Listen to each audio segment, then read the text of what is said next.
Welcome back to the Break the Cycle Podcast, where we are talking about growing up a little bit too quick. Sometimes the child becomes the caretaker, and we do a deep dive into the parentified daughter and parentified son. Not only do we discuss that, but we kind of go through some studies that were taken about the different generations and how they were each raised and how they have raised the newer generations and what that looks like in their role of parenting and how the generations have gotten older and how they have the relationships with their parents currently. We also go into some stories and reflect on our own personal experiences and really dive into whether we've forgiven or we've gone through parental estrangement and laugh about it. Gotta have a good giggle.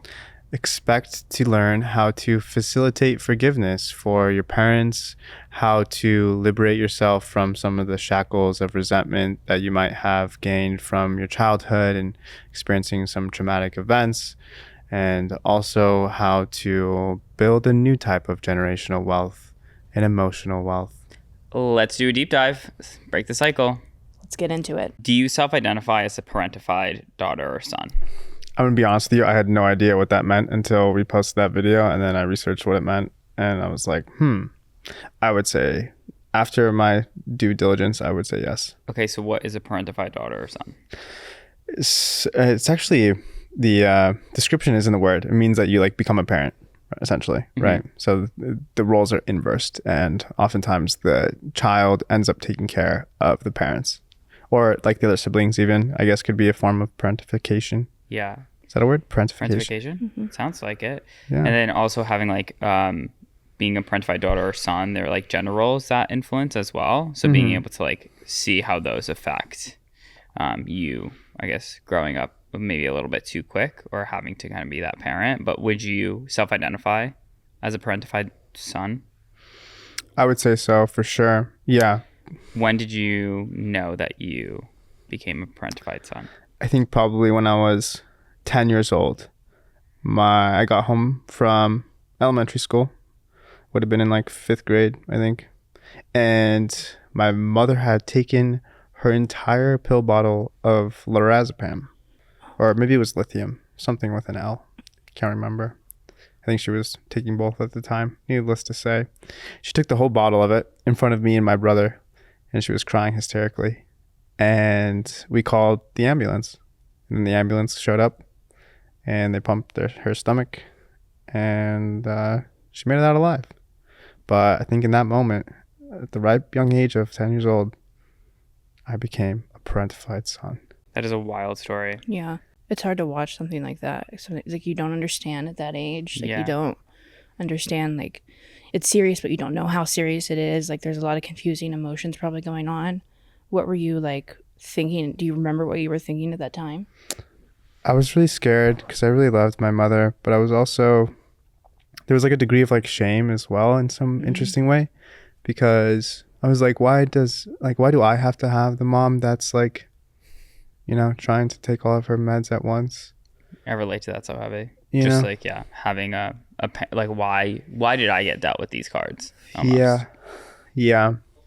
And like leading up to that, she would have like these outbreaks at church. Like I grew up Mormon, and so I would go to church every Sunday, and sometimes she would just like stand up in the middle of sacrament meeting, which is like the last hour or the first hour depending on which church, but everyone's in that huge hall, with all the seats and the benches, and she would just stand up while someone's giving a talk and just start crying and just be like, I believe what you're saying, and it's like, she's feeling the Holy Spirit, if you will, but also it's like I was going with all my friends, and then I'd go to school the next day and they'd be like, what was your mom doing, So it was like those sort of events would lead up to it, and then she would just snap. And did you feel like you had to be like a caretaker in a certain sense? I mean, in that instance where we had to call the ambulance, for sure, that obviously it was like I had to take care of her in that regard. But other than that, I mean, when it got really heated, she was definitely taking care of me, She was a good mother, She would like always make me breakfast every morning, super healthy. I think that's where I got my health kick from, was my mom just like always dieting and making sure I was eating right, and like making me this like apple cider vinegar with honey concoction drink every morning. Like, you know, she was like taking care of me. It's interesting because at times you could become like a parentified son or daughter, or almost like that role reversal happens. But then it doesn't have to be like that for like ever. You know what I mean? Like, I don't think that it's like you are then the parentified son and always the parentified son. It's almost like the roles reverse and kind of the baton is handed back and forth. You know? Yeah. What about you? I would say the moment that I knew that I was a parentified son was when I was in the back of a cop car at the local Outback Steakhouse. Tell me more. So he's the Aussies. After a baseball game, it was me and three friends. So there's four of us. And then my dad, right? And he was the coach. So we all went to Outback. He loved Outback. He's a big Outback guy. At Outback, they had open seating for the bars. So I learned like my quick-wittedness by being able to go in and swoop and grab like a table at the Outback Steakhouse. He would like get me out there at like 5 years old. And he's like, go get the table. As these people were waiting for like an hour and we just got there. But anyways, we were at the Outback Steakhouse. The finesse. The scheming started early, the Outback Steakhouse. Anyways, we were at the Outback Steakhouse. My dad was having 1 drink, 2 drinks, turns into 4 drinks. And we like are having the bloomin' onion. We have our steak. 6th drink gets poured. 7th drink gets poured. And now we're like the only one that's driving with 4 kids in the back of our car. So we proceed to leave, and he's in the parking lot, and he starts to get into an altercation with a family outside. Oh, no. Yeah, the Sierra minivan. That was the family that got into the argument. And this argument kind of escalated quite quickly, and they saw 4 kids with a drunk man, so they called the cops. And the cops roll up to the local Outback Steakhouse. And now my father is sitting in the driver's seat. I remember it clear as day, and he's shoving Listerine strips in his mouth. Oh, no. And Listerine strips are like usually 20% alcohol. So if you do a breathalyzer, so like your blood alcohol, sometimes it picks up mouthwash. Yeah. It picks up alcohol. So he was trying to like screw with the breathalyzer so they couldn't tell that he was like intoxicated. Yeah. So the cops roll up. It's me, 3 friends in the back car, and they're like, "Sir, step out." All of us are sitting there in the Volvo as we're watching him like walk in a straight line and go like Z to A. And I'm like, damn. They got him, you know? Yeah. So we all had to get into the cop car, me and my 4 friends. We were driven to the local station. Was anybody crying? I think all of us were like, what the fuck's going on? You know? And we're all 9, you know? And we just came back from a baseball game. But I mean, it was like a collective. So it was like all of us being like, what the hell? We get to the police station. We all have to call our parents. We all get picked up. I get picked up by my mother. And one of the things that like he had to walk away with was having a breathalyzer now in the car. Oh, gosh. So when you get a DUI, they'll sometimes put a breathalyzer in your vehicle to start the vehicle. Yeah. So you can't be drinking and driving, obviously. So if your blood alcohol is over a certain level, the car physically would not start. I think it's like even anything, right? If you have a DUI, like you can't drink with anything, maybe even. I think so. Yeah. It's like any type of drink. Yeah. It's very low or anything like that. Yeah. So, of course, my father would continue to drink, and there'd be times when we would be out, he had 2 drinks and he couldn't start the vehicle. So whose duty was it to make sure that the engine turned on? You were blowing into the... This redhead. I was literally like 9 years old. My fucking eyeballs were about to pop out of my socket. And then I would fuck up, and he's like getting angry. He's like, blow harder. And I'm like, I'm trying. And like, it was just such a scarring experience. Yeah. And like, there'd be times where like, if he would drink the night before, you would wake up and like, you would still like blow like a certain level. So then I remember like, we had to go to Rhode Island. I lived in Connecticut. It was like a 2-hour drive. And like, we were just right on time. Of course, rolls out of bed, doesn't pass the breathalyzer test. So it's my job. And I'm like having one of those panic attacks because I'm not like being able to actually blow it. I'm looking at the clock and I'm like, fuck, we're going to miss the hockey tournament. I'm like, come on, Dad. And he's like, blow harder. You're like hyperventilating. Yeah, literally. Talk about like breath work, dude. Yeah. You try to yeah. That was my breath work from ages 9 to I think it was like 11 or 12. But yeah, in that moment, just like seeing that alcoholism in firsthand, like I guess in real time at the Outback Steakhouse. Yeah. And being mortified with like 3 other friends in the car as like my dad got, put in the back of a cop car and then arrested as we rode in the other cop car was the moment that I knew I became a parentified son. Wow. Yeah. Wow. And then like, were your friends' parents like, you're not hanging out with Elijah anymore? Did you ever run into that? Yeah, I would say like there's probably one of them, but like they were all kind of alcoholics. So it was kind of like you done fucked up, but then he got caught. We don't. Yeah, exactly. Like, idiot. Why would you get into a fight in the Outback Steakhouse? Right. You know what I mean? Yeah. Because I remember that was like one of the biggest things for me is like when like my friends' parents were like, oh, Daniel's like not a good kid, because his like parents are like, maybe not as active in the church, or they're just like a little on the rocker. Like that was a huge trigger for me. Yeah. Mine was like my dad was so like aggressive in that he would be like angry or like grabbing drunk. my ear and like ripping my ear, or just like verbal, that like the parents would kind of surround me, and like I would have like 2 mothers and a father that would like look out for me, and they'd be like, he has it bad, so like let's protect him almost. So I felt that more with almost like the parents than like the kids, if that makes sense. Yeah. But they all loved him. Like all of the kids loved my dad as like a coach. So I mean, led with a really strong face. But that's when I knew I was a parentified son. What about you, Kyla?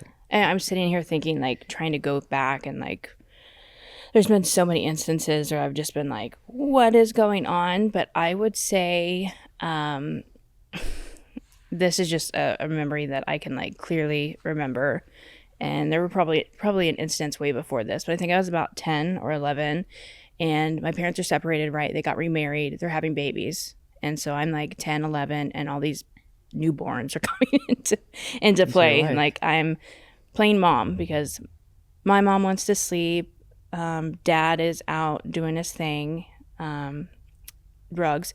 And Things. they had left. I don't know where they went. I don't know where they went, but they had left, and I had to watch both Emily and Jacob. And Emily was probably like just starting to walk, and Jacob was just learning how to crawl. Like he was crawling. And I am like a 10-year-old, 11-year-old. I don't want to watch the Disney Channel. You know what I mean? Like I don't want to be like holding babies, giving them bottles, changing their diapers. Like I want to play with Bratz dolls and like enjoy my childhood. Well, one time I was watching both of them, and my mom and my then stepdad, John, pulled into the driveway, and I just hear frantic screaming. And I'm like, what's going on? Why are they screaming? Like I'm already hyper vigilant to everything that's going on. And they come rushing in with Jacob on my mom's latched hip. And I'm like, why is Jacob? I'm like, he was just here. And they're like, what were you doing? And I was like, sitting here watching the Disney Channel. Like, what do you mean? Well, my little brother had crawled up on the washer and dryer, pushed out the window screen, dropped from the window, and he was out in that big field where my mom used to be running the gravel driveway in a diaper, just walking around wondering. And they had gotten home and pulled up to him in the driveway with just a diaper. And I remember just getting screamed at, and I was like, okay, so this is my responsibility to like babysit. And I mean, I didn't know a child could, make an escape plan. You know what I mean? It's like Jack from The Incredibles. Yeah, literally. I mean, it was just crazy because like they were like, literally in a diaper, like just out there wandering around in the gravel dirt, and like they pull in and they just standing there like, and I'm like watching Hannah Montana, Yeah. And I just remember being like, they were just so mad at me, and I was thinking like, what do you expect? Yeah. Like I'm not even 12. I'm not in middle school. Like I don't even understand what's going on. Like this happened all so quickly. I need a caretaker. I need a caretaker myself. Yeah. And I had always taken care of myself since I was, my mom struggled severely with depression and some mental health. So she was always asleep. So I'd always be making my own food and you know, when you brought that up, like your mom was taking care of you. She was like manic almost, to like where she would make all the food, you know, she would do everything like that to take care of us, which was great. Yeah. But like on the other end, she was like, you know, she was on the other end of the spectrum, sounds like. Yeah, my mom was like asleep. I've got a headache, I got a migraine, you know, take care of it. And this is the other, I'll never forget this either. So it was one morning, used to have a TV in the kitchen, like a little square TV, like those old 90s TVs. And our house was really old. My great-grandfather had built it, and we had lived there.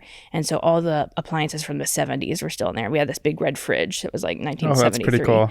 And I pulled it open. I was going to make cereal. It's what I knew how to make. And we were impoverished, so it's like we had bread and butter and cereal. And that was the most affordable thing that we can enact. So I go to grab the milk. You know, I know how to pull a bowl of cereal. I'm probably like 6. I open it up. I pull it on I think it was Cocoa Puffs or something. I don't remember. Good choice.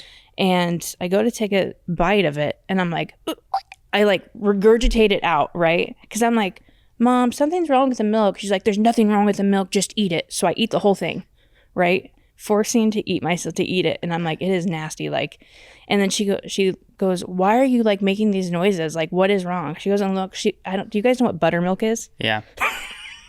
She had mistakenly bought buttermilk. So I ate a whole bowl of buttermilk and chocolate cereal. And I literally, I can still remember the taste in my mouth. Like, it was horrible. Ugh. And I remember her like, I'm so sorry. Like, it wasn't funny. Like, she was laughing, and I was like, I'm gonna get sick. Tears down my eyes. You know what I mean? Yeah. Like, from trying to eat. And she was telling me to eat it. Like, if you that's the other problem in like an impoverished household is like, if you waste the food, you throw it out. Don't waste any food. Yeah. If it's put in front of you, you eat it. You finish it. Problem with my size now, but like that was just instilled in my head. Like, you can't, like, food is a scarcity. Right. So like, if I was gonna waste this food, like, there goes $2, you know? We weren't gonna do that. So that's when you knew you were. Yeah, I was like, oh, I need to, like, you know, clearly take a look or learn how to read what type of milk grow is up what. a little bit quicker than you need to be. Absolutely. And I think all 3 of those examples were perfect times that we were just like shot into, what the hell are we gonna do? Yeah. You know, like, and you just figure it out. Like, it's like a fear of the unknown too. Like, you don't know, because you look to your adults for answers. Or even, I was watching this weird TikTok where they were putting babies with snakes. And the baby sat down with the snakes. They put the snakes in there, and the babies are just whacking the snakes, you know, like playing whacking the snakes. And the parents were like, oh, don't touch it, because fear is taught. Yeah. And so they said, even if they're in a dangerous situation, the baby will often look up to their caretaker to see what the reaction is in order to react. So we're constantly like looking for, you know, someone to like, is this safe? Is this not safe? It's taught. It's like instilled in us. And so when it's not there, it's like, how do we react? Yeah, exactly. Yeah, and you're forced to react. I mean, I thought it was fascinating because we posted these 2 videos on Instagram a few weeks ago, and the videos just went very viral. These sounds about the parentified daughter, parentified son, and the comments were like, is this normal? Or they're like red, like not real, but real, as in like Instagram reels.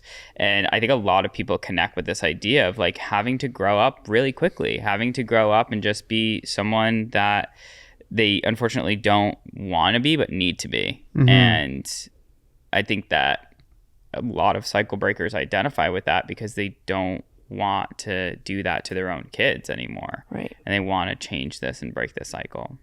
Yeah. And how do you make that transition into adulthood and responsibility as smooth as possible? And when is the right age? When is a normal age to start having responsibility over yourself and others?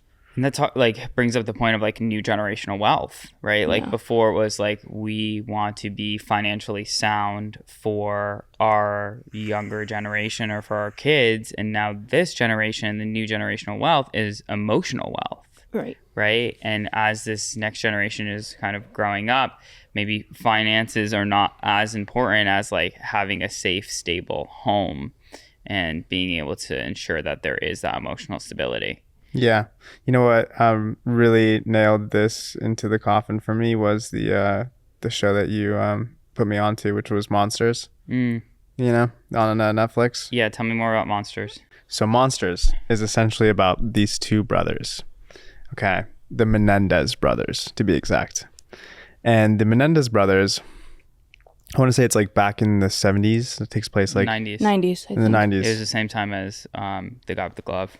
Yeah, O.J. Simpson, 1995. Yeah. 1994. And it takes place in a similar area too. It's Beverly Hills. Yeah, we live here in LA, so it was really cool on Netflix, like seeing the recreation of the old sets that we like drive past every day. Who's the director of it? Ryan Murphy. Okay, he's so good at that kind of stuff. Yeah. Yeah, because O.J. Simpson was Brentwood, and then they were Beverly Hills, and it happened nearly the same time, which is like probably like a 15-minute drive if there's no traffic. Wow. Yeah. So these two brothers, they grew up in Beverly Hills. They are stacked. Like they live in this beautiful home. The family is stacked. It's a Cuban gentleman who's the dad, and he came like to this country with nothing, had a insanely hard work ethic, and really built up this legacy for his family. He was in like the music industry, I think, at the time of when all this took place, and he was making millions of dollars, needless to say. So the two brothers, they come home to their parents watching television one day, and they pull out a shotgun and kill both of their parents while they're just sitting there watching television. True story. Unarmed. True story. Right. They commit what I learned was parenticide. So this is an actual term. Parenticide. I like that. It's just, were they parentified? They committed parenticide. Who knows? But yeah, so they commit parenticide, kill their parents, and then they go on to essentially somehow get away with it for a time being. Don't they try to stage it like it's a mafia hit? Yeah. They stage it as a mafia hit. They don't really get I mean, the information's inconclusive for a while. Yeah. And then it comes to find out, they tell their therapist. The therapist basically is like, yo, we kind of got to talk to people. And then the story basically gets out. I think that there's probably like at least a few months, if not like a year or something. Because they try to stage it as a mafia hit, right? And then the reason they had some suspicion about the brothers, but it wasn't until they went on that shopping spree, right? Where they were like, but I think that was like 3 or 4 months after. Yeah, which is still But they ended up finding them shortly after. It was Right. a few weeks, few months. They spent like what, $700,000? There's a lot of money for sure at the Bel Air Hotel and doing lines and partying their A little behinds off. Yeah. But spoiler alert is kind of a little late on this one, but yeah, essentially these two brothers, they kill their parents, and they get away with it for a short time, and then you have to watch to see exactly what happens after that. But it's interesting to think, it's like they were traumatized by their parents. You later come out to find that they were abused by their parents, like sexual, physical, all sorts of abuse, like financial, I guess, in some regard too. Abuse, yeah. Right. And like the dad was abusing both brothers, and then the mother was aware that all of these things were happening. She also was like a little sexual with one of them as well, correct? I'm not sure. I thought they were sleeping in the same bed. I don't know. But there was like one, they were being physically and sexually abused, and the mother knew about it and was like passively aware, as in not actively doing anything. Mm-hmm. Yeah, and the father was like justifying it as like the Spartans used to do this. This is like what being a man is about. Like fucked up. This crazy shit. And yeah, the sons were, I guess, parentified in some regard, but really more like victimized, I guess. I don't think that they were the parentified because they didn't have to, grow up quick. I don't know. I do feel, though, like there's a lot of controversy around the show because now they're kind of being put back up to see if they could get parole, where they had life in prison. Immediately they announced it, didn't they? Yeah, and after the show, and there's a lot of takes because people were like, if you shot your parents, like you should, if you killed anyone, you should have a life in prison. Mm-hmm. Where coming from a dynamic where I was abused, there's many times where I was like, I could take a shotgun to my dad's head. Right. For sure. As fucked up as it is, but when you're like put in that situation, you need to protect yourself. Of course. And you feel like no one's there. And there were situations very similar where my mother was aware of what was happening. Yeah. And I remember one night vividly, like at my dad's, and like it was really bad, and I called her and she wasn't picking up the phone. Yeah. And I called her like 40 times over 4 hours and she never picked up the phone. Wow. And it was like one of the hardest things that I had to endure. And that led even to more of a parentified son, because it's like person wasn't there, was a victim in that sense, and I had to be there for myself, like no one else was there. and having to grow up quick. So I resonated with that story, although I didn't have the sexual piece of it. Your young adulthood could really lead to like an explosive reaction, right? Yes. It really can lead to an explosive reaction. And I could see why children nowadays, it's becoming more common, completely cut their parents off, completely stop that interaction. Yeah. And is that something that is healthy, or is that something that is not healthy because they've raised you and they gave birth to you, you know? There's mixed views on that. What do you think? Well, it's hard. There's a couple studies that I have on my phone that I pulled up and kind of went into detail about like what's going on with the different generations, right? Because the greatest generation, right, the generation that went through the Great Depression, the World War II, so these are the baby boomers that were raised by these people, right? So Wait, back up. Yeah. Context. Okay, so the generation that was scared of their parents is now scared of their children. One more time. The generation that was once scared of their parents is now scared of their children. And what generation is that? So it's going to be that the baby boomers are now scared of their, because they're getting cut off by their millennial, but they were scared of their greatest generation because they were like, so I'll break it down for you. So I'll break it down by generation. So the greatest generation, right? That's what this is generation category is called. So let's call them Papa Bear. Papa Bear raised the baby boomers, right? Okay. Papa Bear went through raise World the War cup. II. Yeah. They went through World War II. They fought through the Great Depression. They tended to parent in authoritarian ways, right? So Papa Cub. yeah. That World War II sort of like archetype Children was are very meant to be seen, not heard. authoritarian. Okay. Okay. Corporal punishment was widely accepted. That was common. They beating the shit out of the kids. Kids being afraid of their parents wasn't just normal. It was a way to ensure good behavior. Keep the cup in line. Keep them in line. Many in the baby boomer generation saying having fear distilled in them was essential for their character development. Okay, this comes from Psychology Today, by the way.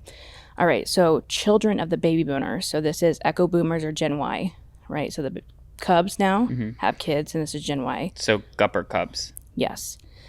The children of the baby boomers, often called Generation X or Millennials, right, reacted against the parenting styles that they experienced. Okay?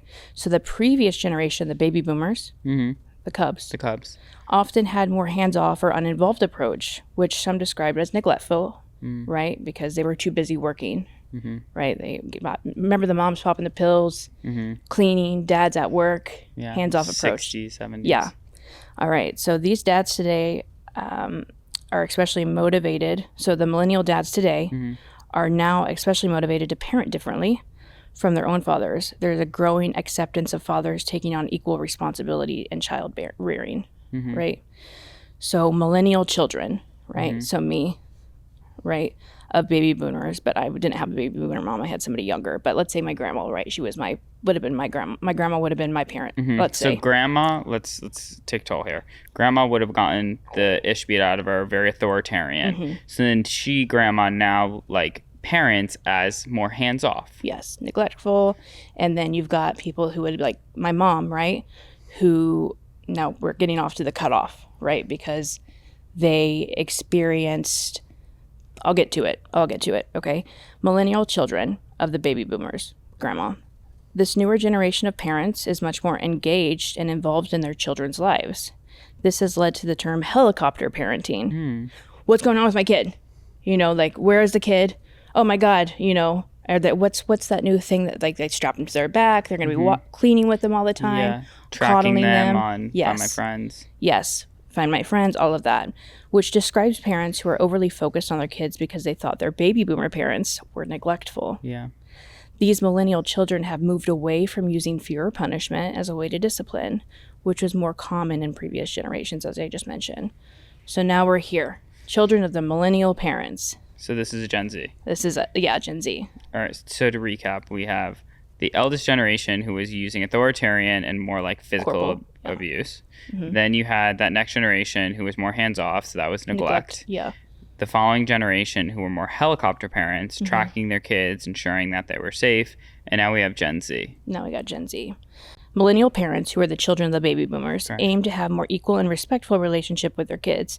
Instead of punishing bad behavior, they prefer to talk things through and use reasoning as their main approach to discipline. Millennial parents have generally succeeded in raising children who aren't afraid of them. So the kids aren't afraid of their parents, right? So with this and this approach, it's fostering open relationships. However, this parenting style has led to a new fear among these parents. They worry about being rejected by their children, a contrast to the fear they experience from their own parents. Because the millennial parents often avoid conflict, let's talk it through, I don't want to fight with you, right? Now, their children miss out on experiences of anger and disappointment that they're important for learning healthy conflict resolution. So in these past generations, the more hierarchical. Yes, and authoritarian parenting style help to manage expressions of anger and disappointment, which are natural feelings children have towards their parents and their shortcomings. So experts say, and experts report, this is still from Psychology Today, that we may be in an epidemic of parental estrangement now. Okay, What is parental estrangement? So this is like when typically you're out of the house, you move out of the house, and you're like already out of college, and they say about 23 is the average age. You cut off your parents because you don't like the way they're acting. You don't want to deal.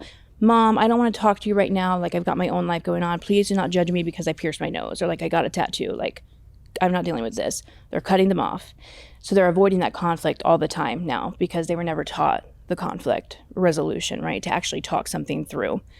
So in one recent study, this is from 2021, researchers found that 26% of young adults are estranged from their parents or their fathers, and 6% are estranged from their mothers.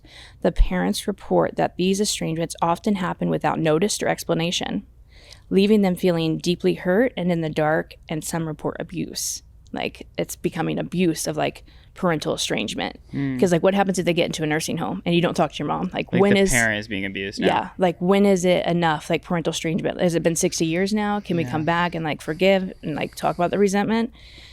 So millennials have mostly rejected using fear as the parenting strategy, right? But without the traditional boundaries and prohibitions, children today may express their frustration and anger more freely, leading to greater emotional intensity.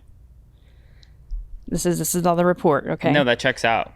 So as these younger generations grow up and become more independent, right? They're 23 now, they're out of college. From their families, they may struggle with feelings of the anger, disappointment due to lack of experience in handling these emotions in a healthy way. One way they might cope is distancing themselves from their parents. This can serve as a defense mechanism against the feeling and the emotion. In more severe cases, especially if they haven't learned healthy ways to resolve conflict within their families, they might completely sever ties, and their families find it difficult to endure, leading to them to blame their parents for these feelings that they're having. So that came from Psychology Today. Cool. An expert came from Hidden in Plain Sight, 2021 study.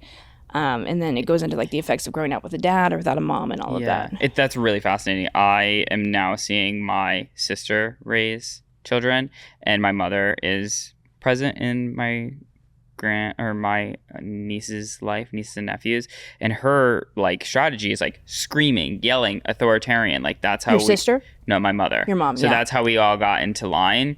And then my sister is like not authoritarian whatsoever.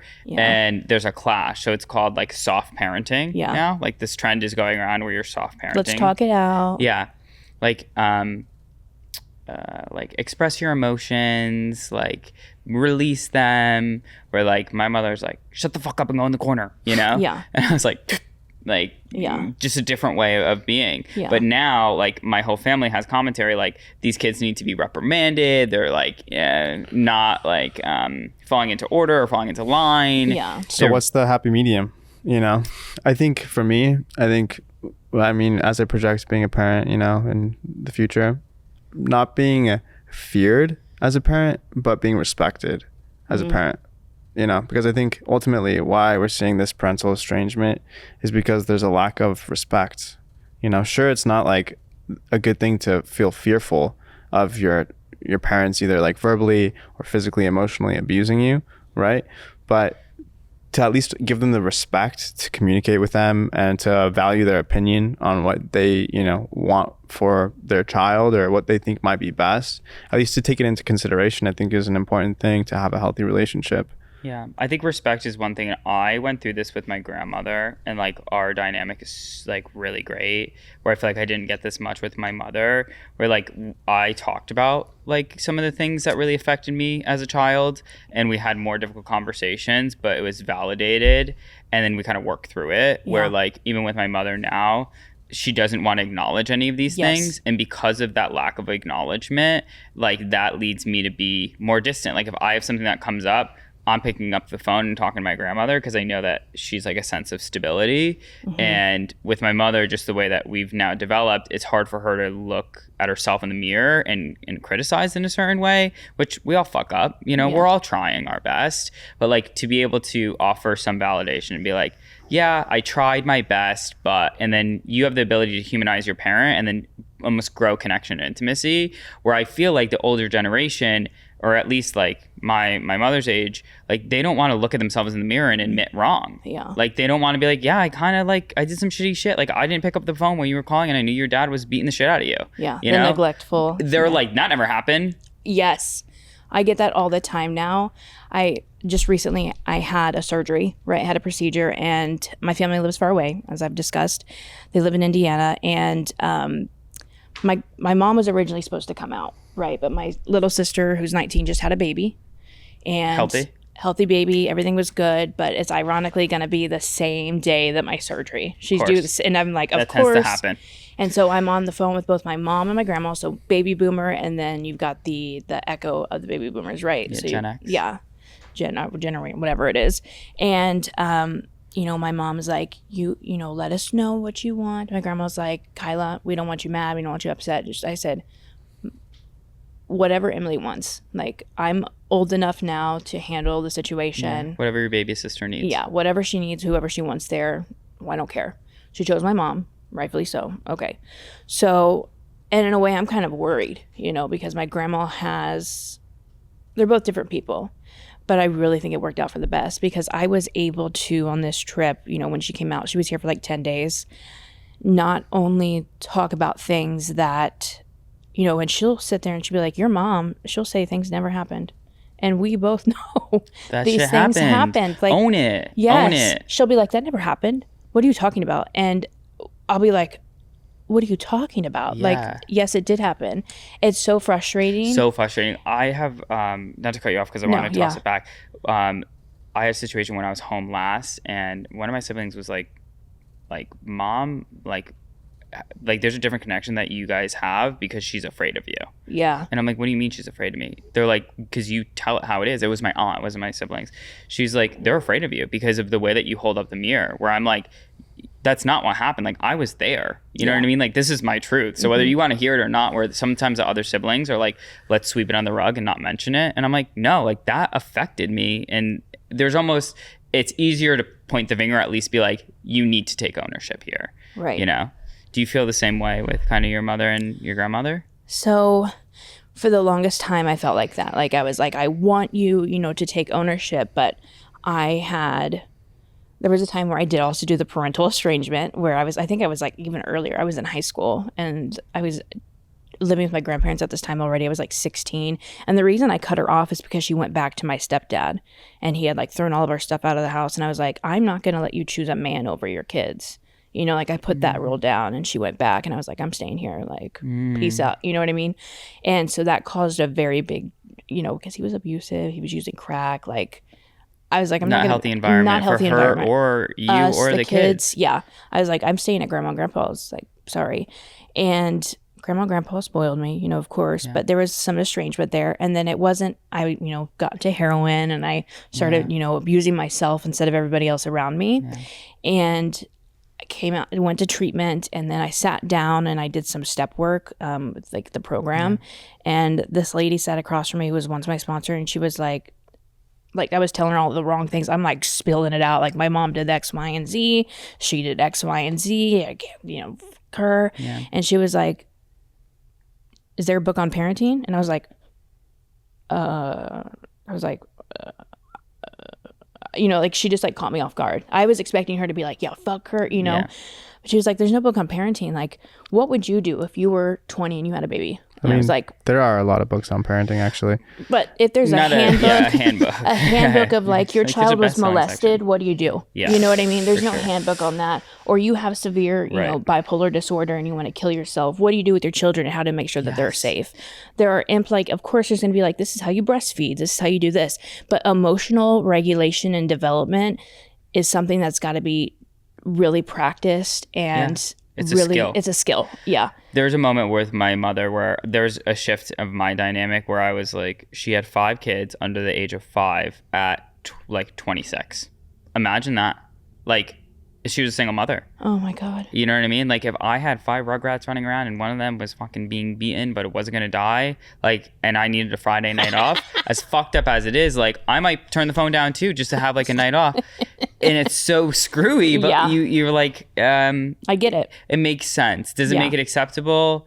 No. No. Does it make it understandable? Yes. Do I empathize with her in the situation and she was doing the best she could with what she had? Yes. You know, like, and my grandma always tells me, she was like, your little brother needs to thank you and your little sister because he's got it good. You know, like she figured out all the, you know, the wrongdoings and the faults she stepped in with the you dog two. doo-doo. Yeah. And now my little brother is like the greatest, you know, child that walked this earth. And it's just, and he's a good kid. I won't disagree. Like, he's a very good kid, but there are some issues that he has too. And it's funny how it's like trickled down throughout the family. And I just eventually was like, I can't be mad at her. Yeah. I cannot be mad at It her. comes full circle. There was at one point, and I finally talked with my grandma after we had, you know, visited, and, you know, she was like, yeah, there were some wrongdoings and I regret some things that I've done. And just hearing her like saying that. and acknowledging like she regrets, you know, not putting my father on my birth certificate, and how that I was like, I don't have a dad. You know what I mean? Like making those decisions. And she's like, I regret that. I regret not telling the police that you were, molested. I regret doing these things. And for us, you know, to sit down and talk, and she's like, this is what's going to happen to my will. You know, you get 25%. And you know what I mean? Like, yeah, it comes full circle. And like, I'm just like sobbing, weeping. you know, weeping and trying to like, yeah, you know, wrap around. I'm only, you know, God, it seems like it's taken so long, but like 29. And I can just remember like being so resentful and angry at 16 and 19. And, like, that's the resent in you, but you wanted to put it out. Like, yes. I had a chat with my grandma, and this was like a defining moment with her where I was like, she was the one that was my safeguard. And they say like, my person kept me on lock. But she knew what my dad was doing. And she would often drop me off at his house. Yeah. And I was like, no one else would protect me. Like, who would be that person? And she was like, well, who protected him? And you see these cycles and you're like, yeah, if I had a kid and then a grandson and my kid was doing some shit to my grandchild, like, it's my child. Like, you start to think about the cycles in a different way, you know, and it's really fascinating. And, you know, everyone's just trying to do their best. But when you could start to humanize your parents, that's when you could really start to realize, all right, these are the cycles that I saw. What are ways that I want to, you know, carve new paths and really break these cycles, you know? Yeah, I think forgiveness is such a primary component to this as well. Humanization of people, like they're just kind of repeating cycles unconsciously, but then also just like forgiving them for that too, you know? Have you ever had like a time where you had an estrangement with your parents? An estrangement?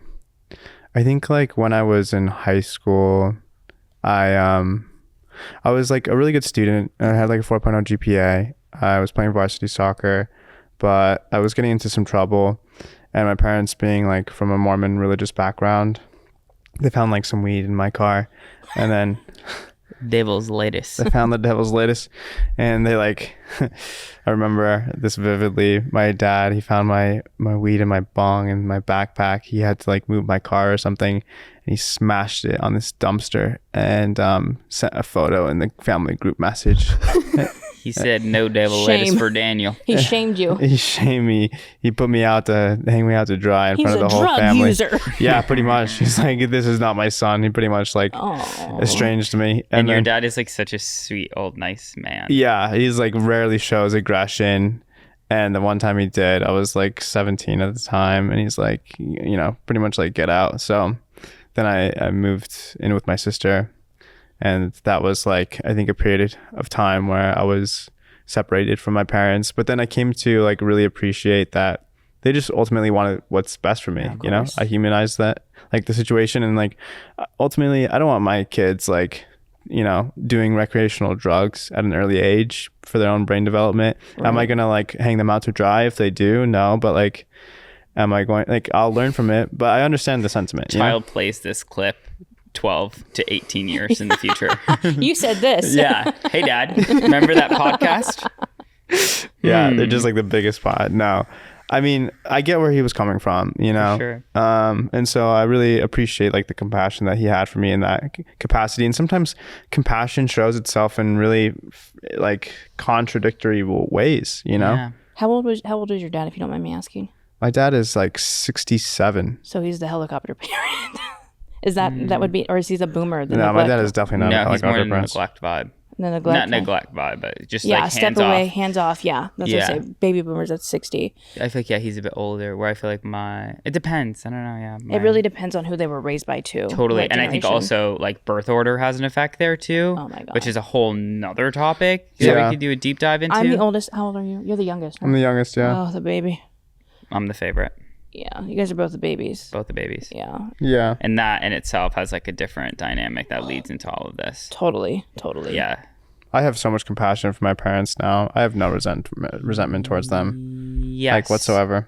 I have no resentment. It's crazy. It was easier to forgive my father, who passed away and is now like 6 feet under, than it was to forgive my active mother, who's still alive. Because I think I still see some of these patterns where it's like, he's dead and gone. Now it's me in the mirror. Yeah. And like, although I got to unpack those bags and although I got to go through the closet of skeletons, like it's just me and me. Yeah. Versus like me going back and be like, yeah, Mom, actually, like you didn't pick up the phone. You know what I mean? And she's like, you're delusional. Yeah. And I'm like, oh, we want to play delusional. Yeah. I can play delusional too.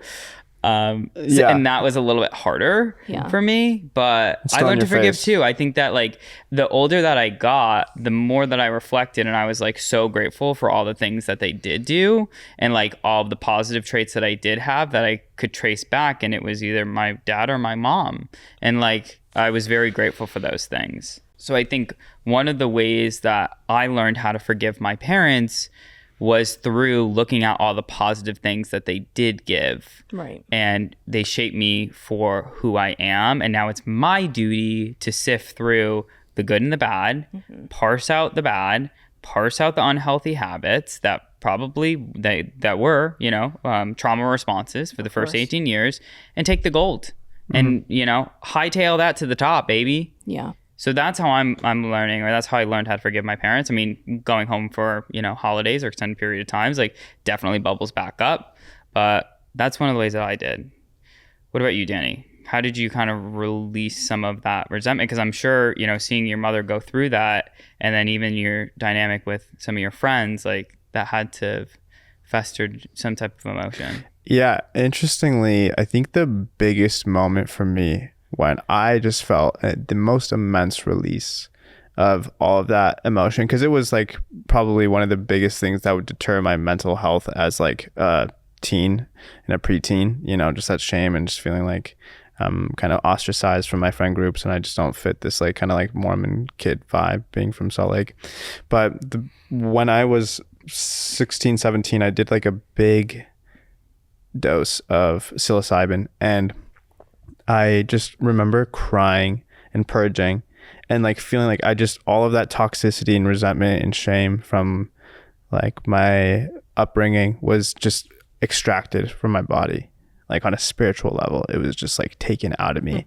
And then the next day I went and visited my mother, and I remember just giving her a hug and just crying in her arms. Aww. And just like feeling the most like connected to her I'd felt since I was probably a baby.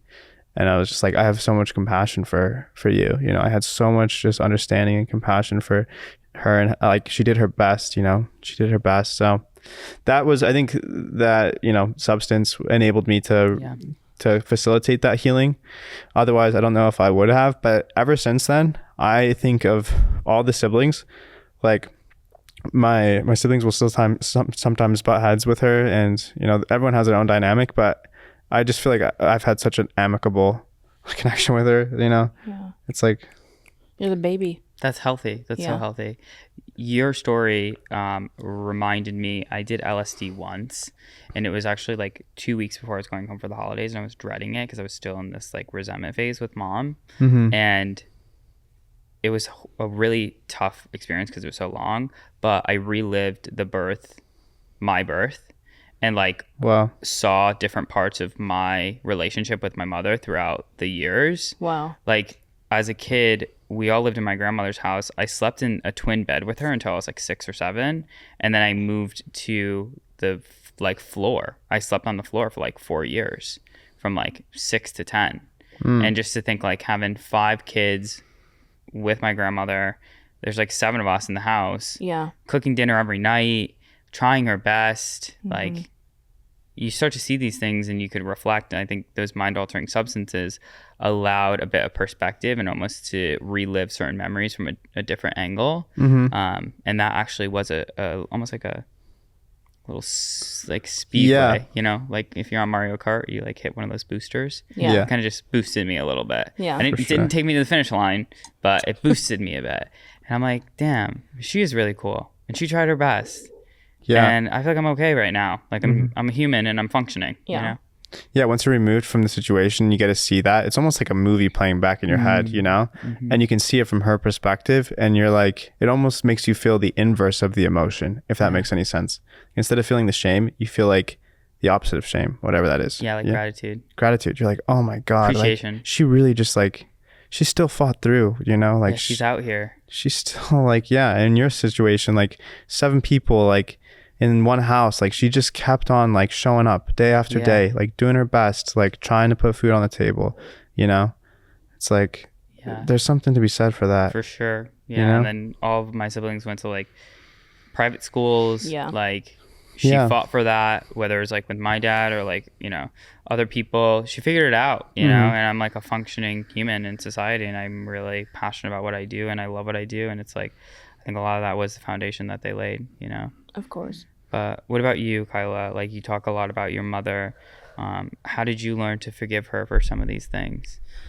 I wish it was like a really cool experience, like LSD or, you know, the mushrooms, because every time I do that, I'm like, how do I turn on my bones? I'm not like thinking about like connection with like my family or anything like that. I'm like wigging out, you know what I mean? Doing something else. Washing your body. It affects different people differently for sure. Yeah, also definitely. Intention. The intention is huge. Attention is, definitely. I think every time that I've always done those kind of things, I was like, let's go.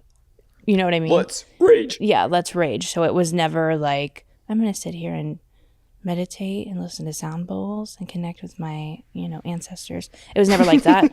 Danny's the other side. He's like, I'm dropping into the Brazilian ancestors. Amazonian mommies, come to me. Yeah, that was not for me. I'm like, no, that's not me. Elijah and I, we often joke about like the Amazonian grandma who like inspired us to like, or has inspired me to start this company with him, because like, you know, in the Amazon they do ayahuasca and these like different tinctures and medicines and herbs and whatnot, and I just feel this presence of like some like ancestral divine mother like pushing us along. Whenever we have wins, I'm like, thank you, Amazonian grandma. Yeah. Or Danny's feeling anxious, I'm like, pray to me, ma. Feel her in the wind. Some Pocahontas shit. You know what I mean? Exactly. Yeah. I don't think it just took time. I think what really, and I hate to say this, I hate to like be a true fact of these studies, the estrangement. I had to pull away. I had to figure it out on my own.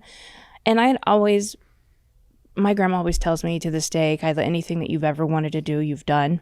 She said anything that if I've ever wanted to do it, I've done it. And she just always have just implemented it at me. Like you were like writing, you know, figuring out, you were memorizing maps on the way to get back home, and like you just did it. And when I came out here, I think they expected me to come back, you know, 30, 60 days after I completed treatment. But I made a decision to stay. And as each year has gone on, you know, it's been like a long time now that I look back, and it feels like it feels like yesterday, but that estrangement and that cut off allowed me to become a fully functioning adult without the weight of bickering and dealing with all the anger and shame. I had to deal with it myself. I had to put it in a pot and, sit with it and stew it and eat it and digest it, shit it out to be able to like actually be like, doesn't taste that bad, you know? And when you're in the same environment, you relive the same narratives over and over and over again. And when you remove yourself, you get to create your own narrative. So then when you hop back in, that character in that story isn't being reminded on a day-to-day basis. Right.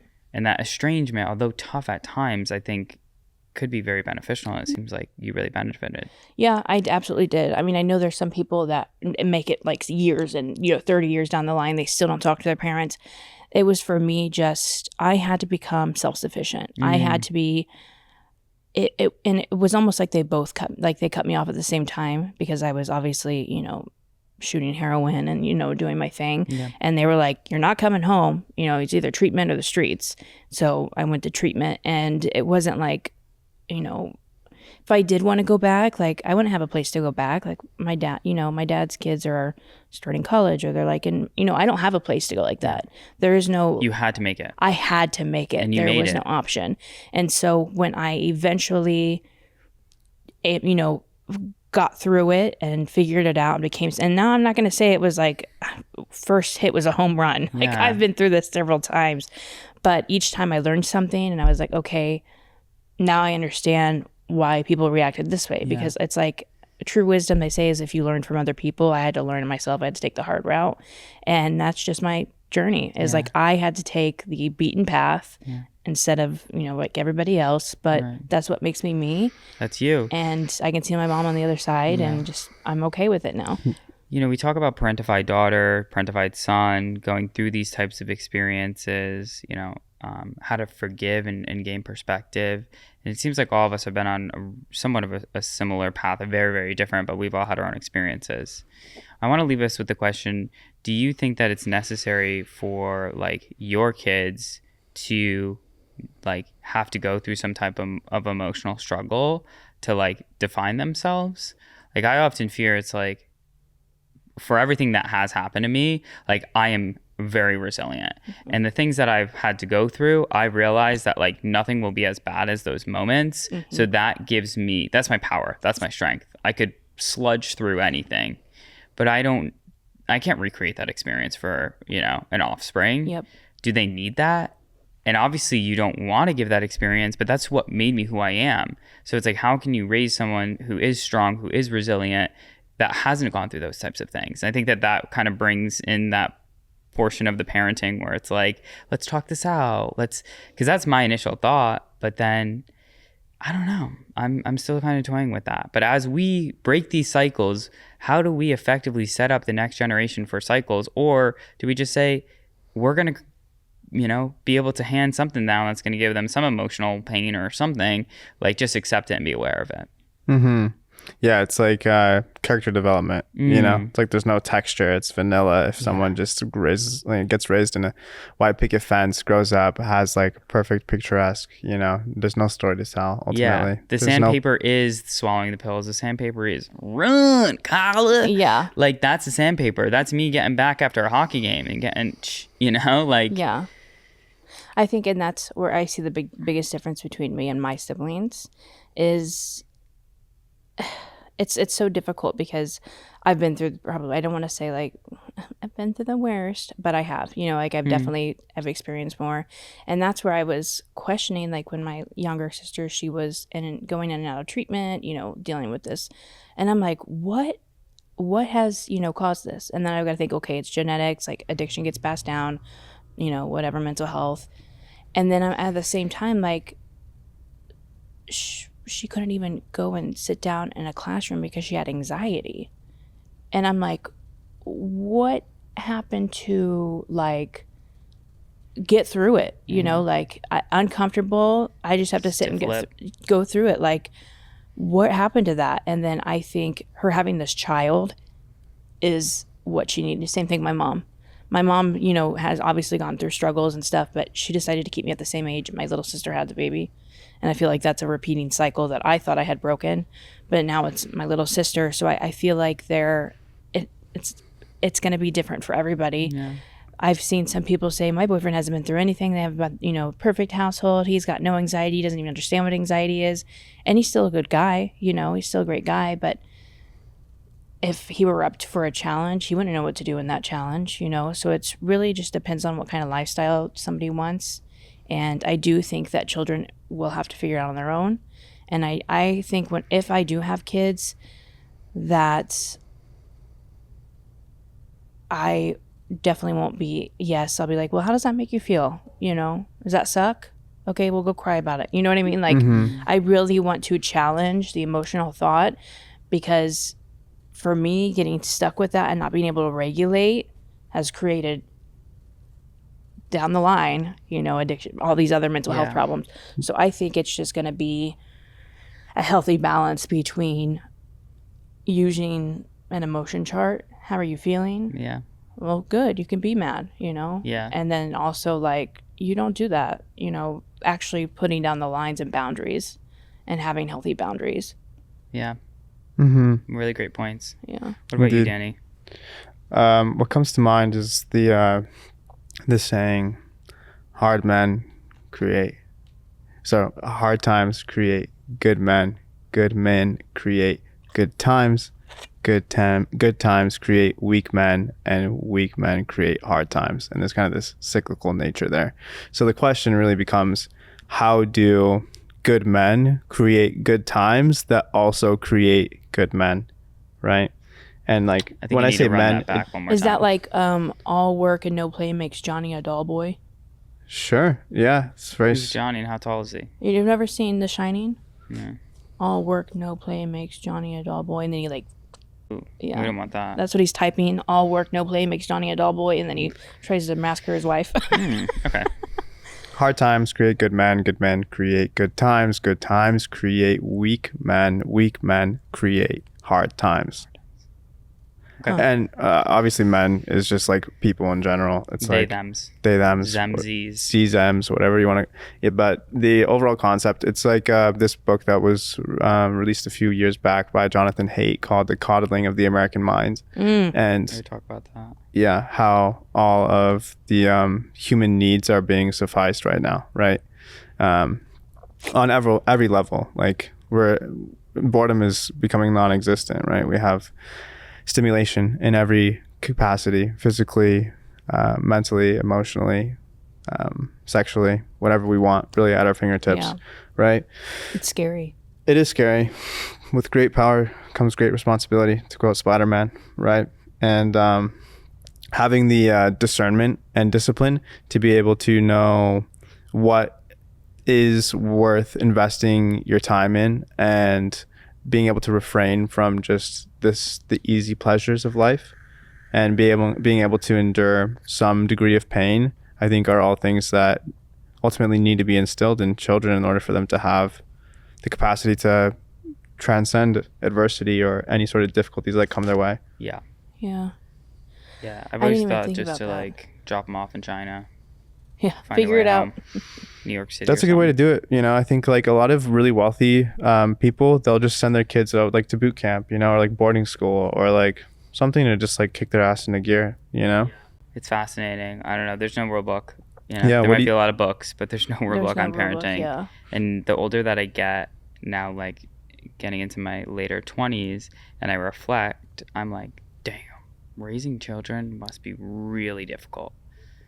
Yeah, Really difficult. Makes sense why this generation has waited to have kids. Yeah. for sure. Yeah. Well, let's put yourself like 10 years in the future, Elijah. Let's say, Cycle, we're helping millions of people. We're in a really good spot. Billions. You help, you have everything you ever wanted and more, and you have children.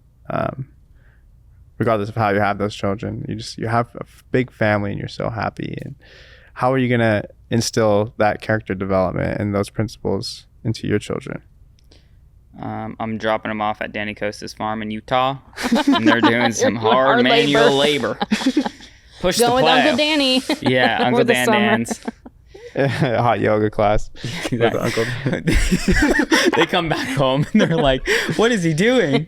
He put me in a sauna and made me do handstands for hours." And I'm like, "It's building character." Then we talked to Meemaw, the Amazonian grandma. I don't know where she. He's giving me this weird substance and I'm talking to these grandmas. Oh my God, it's Then he hilarious. made me milk the cow. That will honestly probably actually be what happens. I already see it. It's pretty accurate. Yeah, something like that. Or I would just like, I think give them like a lot of cultural experiences as well and like show them how different people live. Like that's a big thing, and give like perspective and be like, you little brat, you could be like, you know, an impoverished kid in Bangladesh, you know? Like I think perspective's huge. It's really hard right now with these kids that have access to the phones or like tap of a button they can like order McDonald's, you know what I mean, like all these different things that they have access to, right? The porn, the sex, TikTok, all these different things.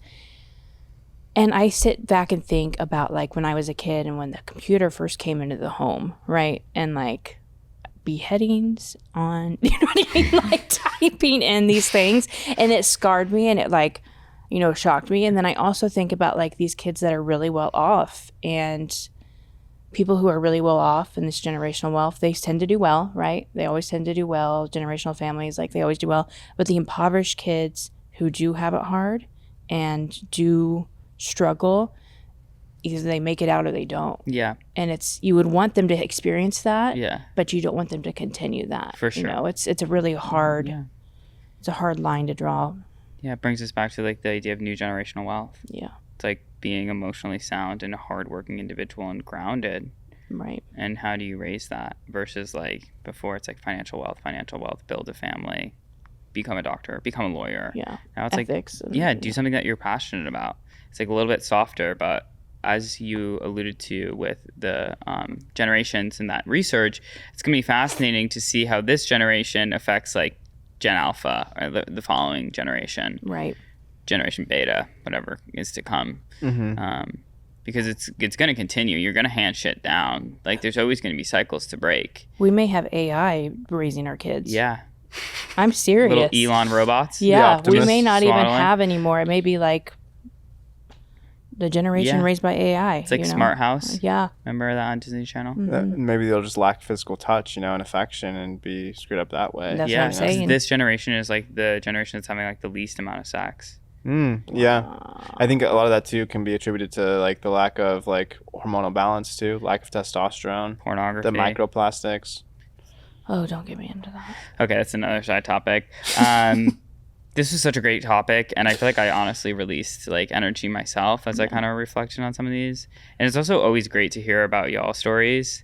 And I hope that the people that are listening also could relate in their own ways to like, you know, my dad at Outback or your mom with the pills, you know, or your situation as well, Kyla, and just realize like you could giggle about it. It's like jokes and like the most traumatizing things, although hard at some time. And I don't know what, you know, everyone obviously has gone through. Like it's shaped you to who you are. And if you can't giggle about it, at least reflect and be like, you know, I learned a valuable tool or lesson, one way or the other. And I always am a firm believer, like through the darkest experience, you always gain the most light. You always gain the best lessons. Right. So Yeah, cultivating that compassion for yourself, for the people closest to you, that understanding. I think that's ultimately what's gonna like liberate you from the shackles of resentment and shame.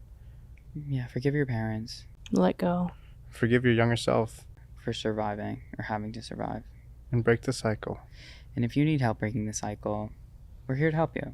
We help connect individuals to innovative treatments such as ketamine therapy, insurance-backed versions like Spravato. If you need help finding therapy, finding help with psychiatry and med management, we also could connect you. We have lots of resources. And our goal here at Cycle is to help you break those generational cycles. Sometimes it's hard. Sometimes you feel like you're alone. Sometimes it could be scary because you're estranged or you feel like that's the next step forward. And just letting you know that you're not alone. People are out here. We're here to help. And if you need help breaking these cycles, please reach out.